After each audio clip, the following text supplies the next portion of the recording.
Biglang sinaksak ang magkapatid na menor de edad sa Negros Oriental. Ang sospek ang kanilang tiyuhin na na-bad trip daw dahil lang hindi pinahiram ng cellphone. Narito ang frontline report.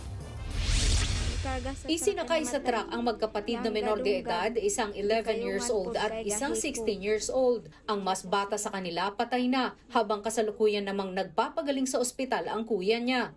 Ano ang nangyari sa magkapatid? Base sa investigasyon, sa bahay ng kanilang lolo sa Madruyod, Negros Oriental, nananghalian ang mga biktima. Kasama nila roon ang kanilang tiyuhin na bigla na lang daw silang pinagsasaksak.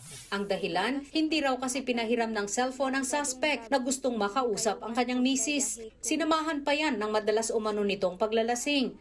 Gusto unta siya mangulam sa cellphone nila. O niya, gusto magud niya nga makontak tong iyang asawa unta sir ba. Niya, wala man na kuan sir, wala man na pahulam sa mga bata. So, yang murag nakuha na bitaw sir na domino effect sir ba, burido na yung utok, walay kaon, si inom.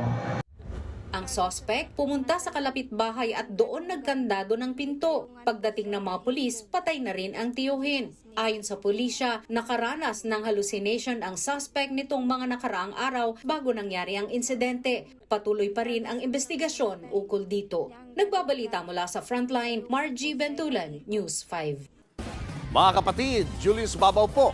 Para sa komprehensibo at makabuluhang balitaan at talakayan, mag-follow at mag-subscribe na sa social media pages ng News 5.